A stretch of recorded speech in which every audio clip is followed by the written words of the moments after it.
السلام علیکم. پروگرام سبل السلام میں ہم آپ کو خوش آمدید کہتے ہیں. آج ہم انسانی معاشرے میں جو خاندان کے نظام کی ہم بات کر رہے ہیں اس بیسک ادارے کی بنیاد کی بات کریں گے. اس میں جو پہلی بات ہے کہ ایک مکان کو گھر کیسے بنانا ہے, ایک مکان گھر کب بنتا ہے, یعنی کہ جو بلڈنگ ہوتی ہے اس کو ہم مکان کہتے ہیں, ہاؤس کہتے ہیں, اور وہ ہوم گھر جس کے اندر انسان محبت سے پیار سے ایک دوسرے کے ساتھ رہتے ہیں اس کو گھر کہا جاتا ہے. تو لہٰذا یہ ایک سفر ہوتا ہے جس میں ہم مکان کو گھر میں کی طرف جو ہے وہ ٹرانسفر کرتے ہیں. تو لہٰذا اس میں جو پہلی چیز ہے کہ وہ ہے مرد اور عورت کے مابین تعلق کی صحیح نوعیت,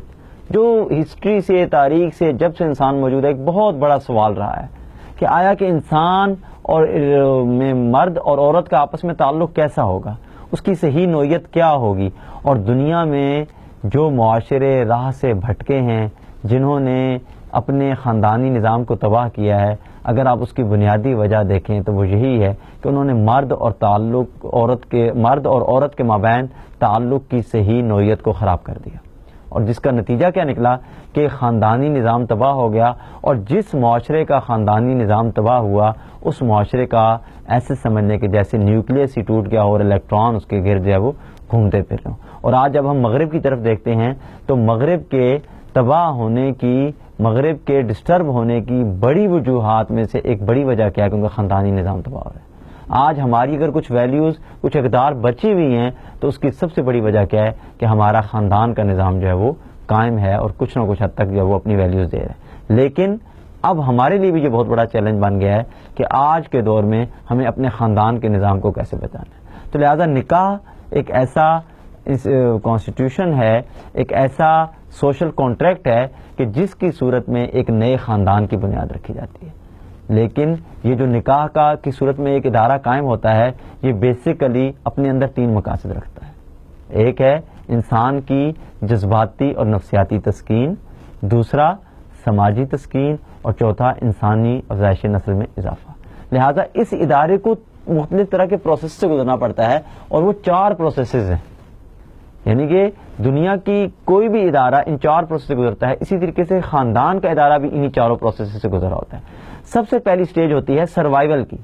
کہ آیا کہ وہ خاندان کا ادارہ سروائیول کی سٹیج سے گزر بھی پائے گا یا نہیں. کہیں اس کو ایسے عناصر, ایسے فیکٹر جو اس ادارے کو تباہ کرنے کے اگر در پہ ہو جائیں تو وہ ادارہ سروائیول کی سٹیج سے ہی آگے نہیں جا پائے گا. تو لہذا شادی کے بعد جو ابتدائی وقت ہوتا ہے وہ ادارے کو قائم رکھنے میں انتہائی اہم کردار ادا کرتا ہے. اس میں ایک نئے ادارے کو جب بنایا جاتا ہے تو والدین کی, لڑکی کے والدین بھی اور لڑکے کے والدین کی بھی یہ ذمہ داری ہے کہ وہ اپنے بچوں کو سپورٹ کریں اس نئے ادارے کو قائم کرنے میں, اس نئے ادارے کو کامیاب کرنے میں. اگر ایسی پالیسیز ہوں گی والدین کی کہ جس کے اندر اس ادارے میں اگر انٹرفیئرنس بڑھ جائے یا اس ادارے کو مدد کرنے کے بجائے اس کو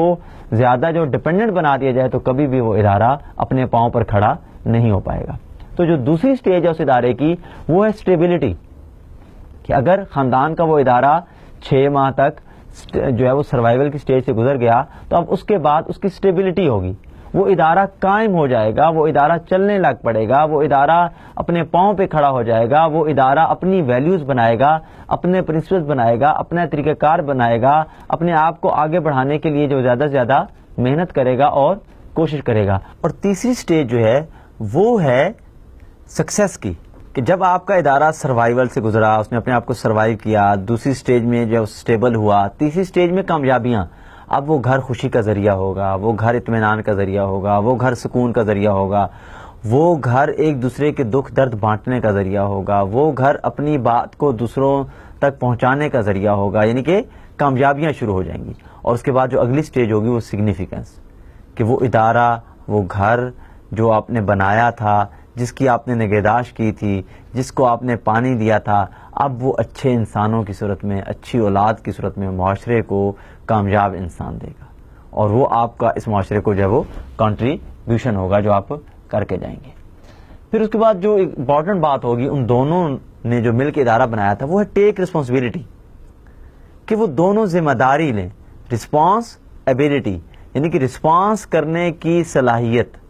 اگر کسی کا رسپانس اس کے کنٹرول میں نہیں ہے، کسی کا غصہ اس کے کنٹرول میں نہیں ہے، کسی کی عادتیں اس کے کنٹرول میں نہیں ہیں، کسی کا رویہ اس کے کنٹرول میں نہیں ہے، کسی کا بیہیویئر اس کے کنٹرول میں نہیں ہے، کسی کا خوش رہنا اس کے اپنے کنٹرول میں نہیں ہے، تو ایسا شخص ذمہ داری نہیں لے سکتا،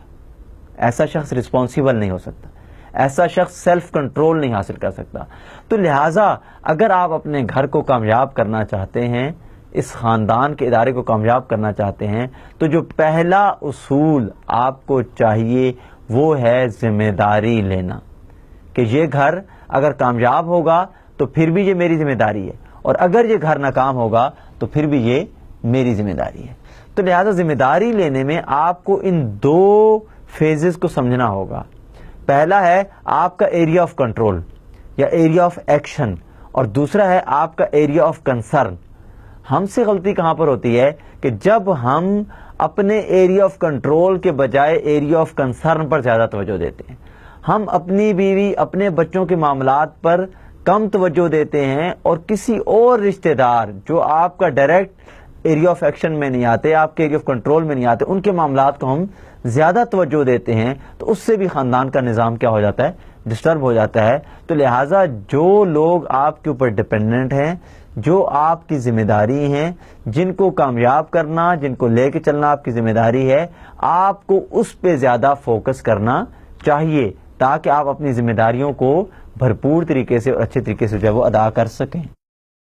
پھر اس کے بعد جو ذمہ داری میں ایک اور جو امپورٹنٹ چیز ہوگی وہ ہے کہ اسٹیمولس کو آپ چوائسز کی روشنی میں رسپانس کیا کرتے ہیں، ایکشنز کیا کرتے ہیں۔ مثال کے طور پر آپ کے جو حالات ہیں وہ اسٹیمولس کا کام کرتے ہیں، آپ کی جو ڈیفیکلٹی مشکلات ہیں وہ اسٹیمولس کا کام کرتی ہیں، کوئی کانفلکٹس ہیں، کوئی خوف ہے، تو لہٰذا آپ کے پاس وہ جو چوائس ہے، جو آپ کی فری ول ہے، جو آپ کی آزاد مرضی ہے، آیا کہ وہ آپ کے اسٹیمولس کے پاس تو نہیں ہے کہ اگر کسی نے آپ کو غصہ دلایا آپ غصے میں آ گئے، کسی نے آپ کو پریشان کیا آپ پریشان ہو گئے، کسی نے آپ کو خوف دلایا آپ خوف زدہ ہو گئے، کسی نے آپ کے ساتھ اچھے طریقے سے بات نہیں کی تو آپ بھی جو ہے وہ اسی طریقے سے رسپونڈ کرنے لگ پڑے۔ یعنی کہ اس بات کا مطلب یہ ہے کہ آپ کا کنٹرول دوسرے کے پاس ہے، آپ کا کنٹرول یا آپ کی بیوی کے پاس ہے یا بیوی کا کنٹرول شوہر کے پاس ہے، آپ کا کنٹرول آپ کے بچوں کے پاس ہے یا آپ کا کنٹرول آپ کی ساس کے پاس ہے، ساس کا کنٹرول بہو کے پاس ہے۔ آپ کی خوشی، آپ کا اطمینان، آپ کا سکون آپ کے ذاتی کنٹرول میں ہونا چاہیے، تب گھر کا ادارہ آپ چلا پائیں گے۔ اگر آپ نے اپنا یہ کنٹرول حوالے کر دیا حالات کے یا لوگوں کے، تو کبھی بھی آپ اپنے ادارے کو کامیاب جو ہے وہ گھر کو نہیں کر پائیں گے۔ تو لہٰذا آپ کو یہ سمجھنا ہوگا کہ اگر آپ نے اچھی ویلیوز بنانی ہے، اچھے پرنسپلز بنانے ہیں، تو لہٰذا اس میں جو پہلی چیز آپ کو چاہیے ہوگی وہ آپ کو سیلف کنٹرول گین کرنا ہوگا، کیونکہ انسان اپنے حالات سے نہیں بلکہ اپنے خیالات سے پریشان ہوتا ہے، اور گھروں میں خاص طور پر عورتوں پر اس حوالے سے توجہ دینے کی ضرورت ہے کہ اگر ایک عورت بطور بیوی اور بطور ماں فرسٹریشن کا شکار ہوئی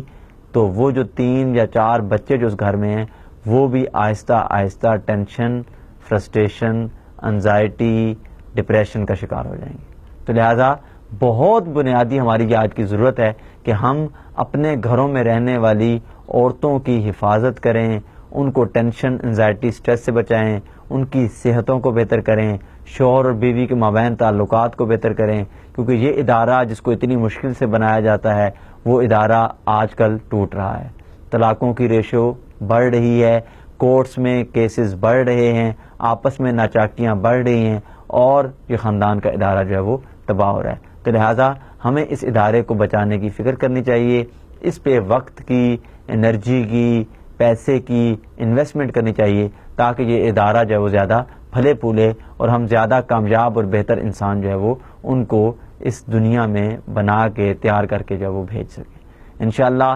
نیکسٹ لیکچر میں جو ہے وہ ہم کسی بھی خاندان کی مستقبل کے جو پلاننگ ہے یا خاندانی مقاصد کی جو دستاویز ہے وہ کیسے تیار کی جاتی ہے، ایک